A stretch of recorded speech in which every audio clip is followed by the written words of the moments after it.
Hello guys, welcome back to the study. This is Dheeraj Kumar. अभी हम बात करने वाले हैं इंग्लिश के कौन से वीवीआई टॉपिक्स है जहाँ से क्वेश्चंस 50% आते हैं। मैं बताता हूँ ना, अराउंड 5 चैप्टर्स ऐसे हैं जहाँ से 50%, 5 से 6 चैप्टर ऐसे हैं ग्रामर के सिर्फ, जहाँ से कुल मिला के 50% सवाल आते हैं। कितने मैंने बोला? 50%। लोग ऐसा है क्या?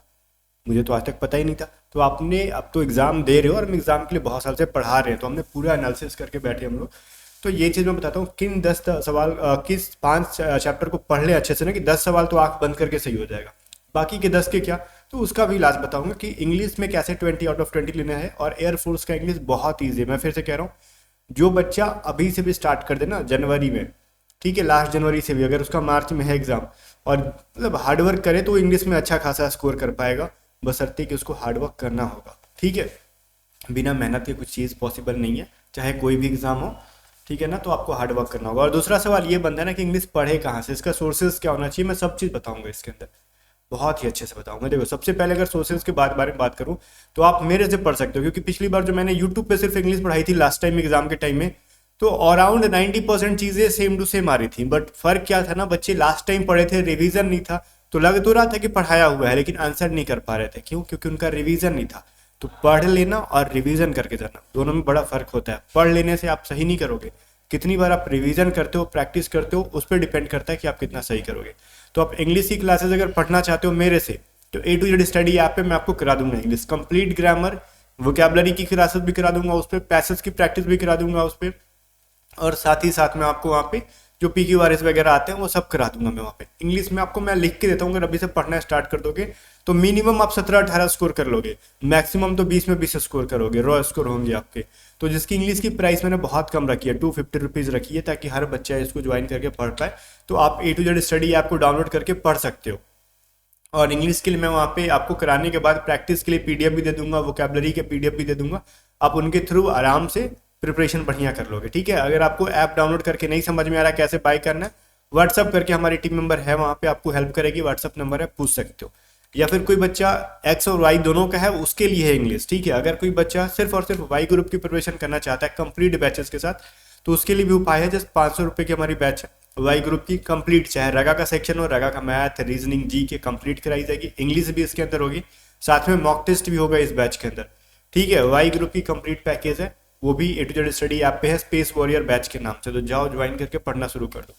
अगर हम इंग्लिश के बारे में बात करें तो मैं आपको इंग्लिश की पहले डिटेल समझाना चाहूँगा थोड़ा। ठीक है, अगर जल्दीबाजी में हो तो आप स्किप करके देख लो, बट उससे कोई फायदा नहीं होगा। मैं आपको इंग्लिश की डिटेल समझाना चाहूँगा कि इंग्लिश में कहाँ कहाँ से क्वेश्चंस आते हैं, किस किस टॉपिक से कितने कितने क्वेश्चन आते हैं। तो पहले देखो, बेसिक समझो इंग्लिश की।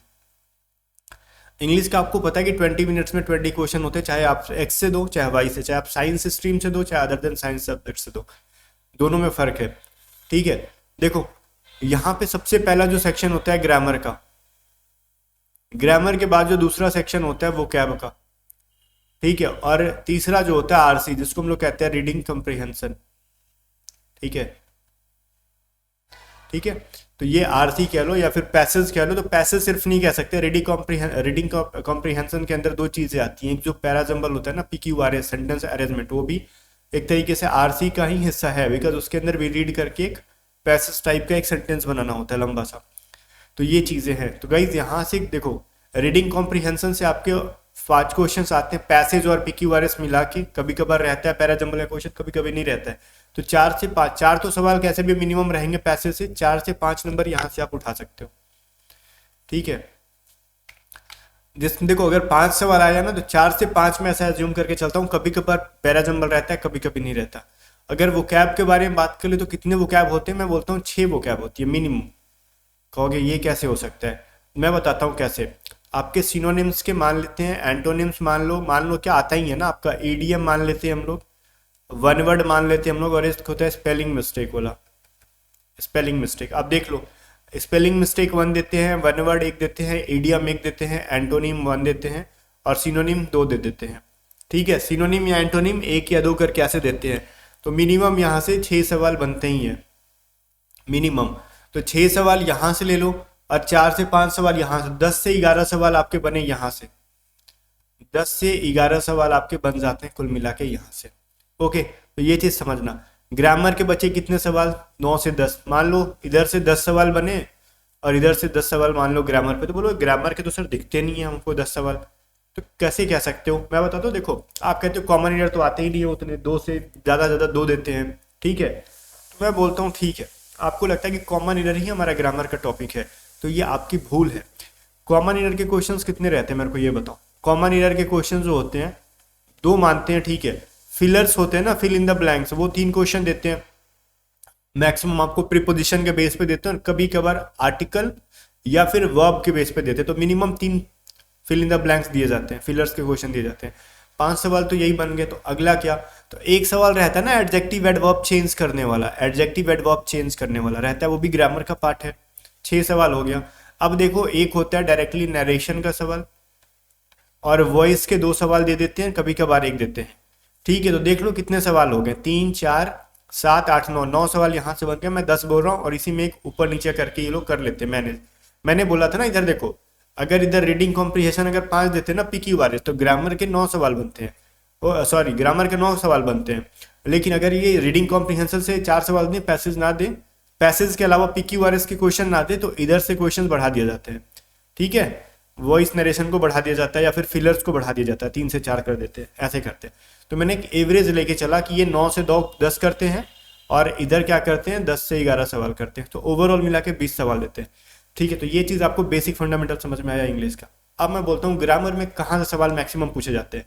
देखो मैंने कहा आपको एक्टिव पैसिव, जिसको हम लोग वॉइस के नाम से जानते हैं, एक्टिव पैसिव, इससे तो 1 से 2 सवाल रहता ही रहता है कैसे भी।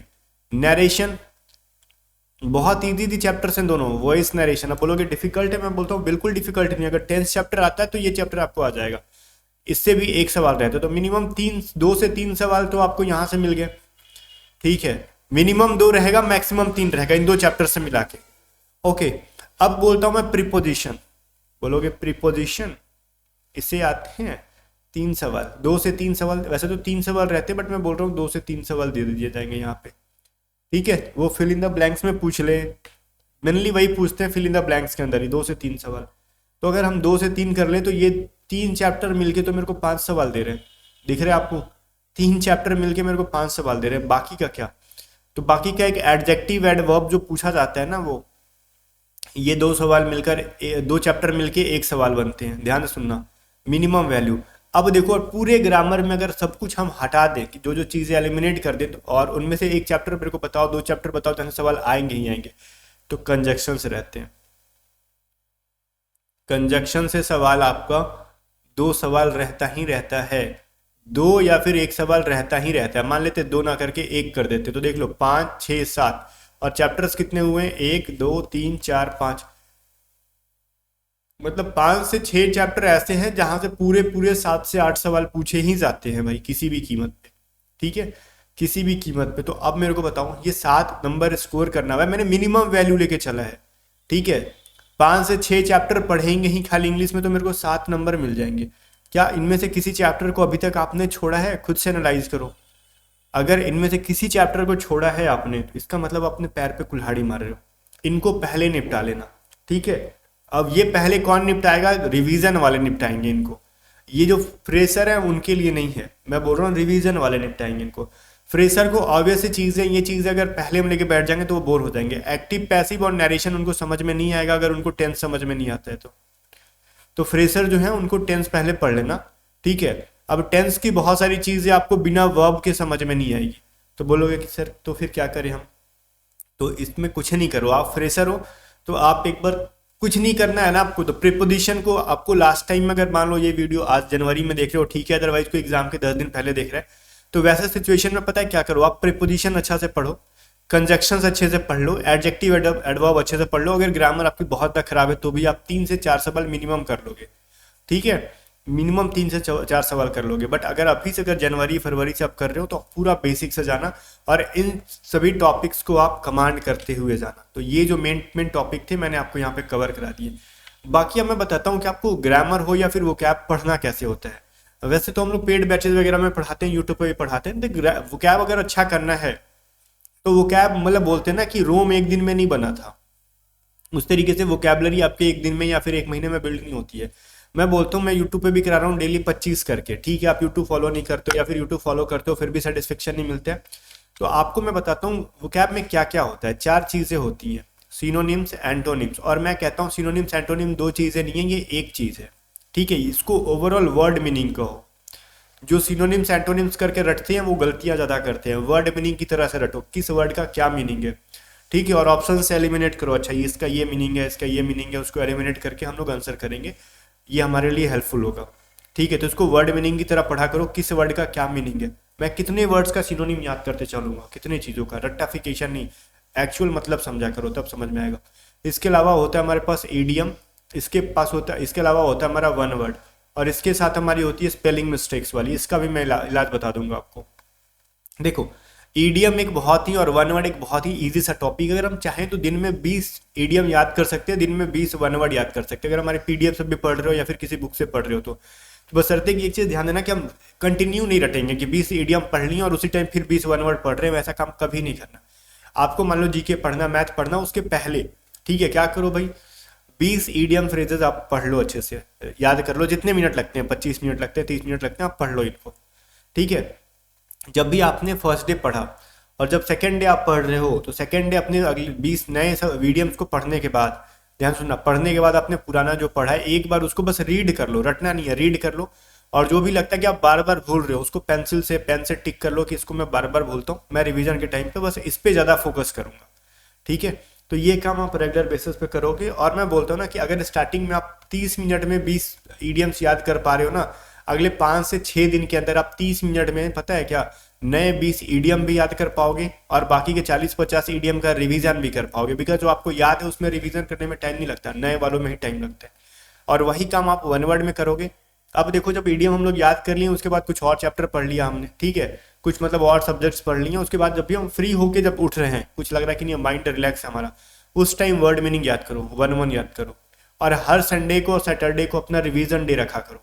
और रिवीजन डे में क्या करना होता है मैं बताता हूँ, स्पेलिंग्स के बारे में बताऊंगा। डेली 5 स्पेलिंग्स को आपको रटना नहीं है, जैसे कुछ 5 वर्ड मीनिंग है, आप हमारे पीडीएफ से पढ़ रहे हो, किसी बुक से पढ़ रहे हो, 5 या फिर 10 वर्ड को आपको क्या करना है, लिखना है। और इस स्पेलिंग मिस्टेक्स को रटना नहीं होता है। जनरली आप अगर एक पैराग्राफ भी इंटरनेट से सर्च करके या फिर आप जो मॉक लगा रहे हो उसमें जो पैसेज है उसको भी लिखने की आदत डालते हो ना रेगुलर बेसिस पे, तो आपकी वर्ड मीनिंग सुधरती है राइटिंग स्किल में। अदरवाइज आपको याद रहेगा इसका अर्थ, लेकिन आप लिखने में स्पेलिंग मिस्टेक करोगे। तो लिखने की हैबिट डालो, स्पेलिंग ऑटोमेटिकली सुधर जाता है, इसमें कोई बहुत बड़ा इशू नहीं है। और संडे और सैटरडे को अपना रिवीजन डे रखो, आपने जितना ही पढ़ा उसका रिवीजन मस्ट है, ये बहुत इंपॉर्टेंट है। अदरवाइज सारा काम खत्म हो जाएगा, कितना भी पढ़ लो, अगर आप 2 दिन सप्ताह में रिवाइज नहीं करते हो तो आपको पढ़ा लिखा सब चौपट है, ठीक है।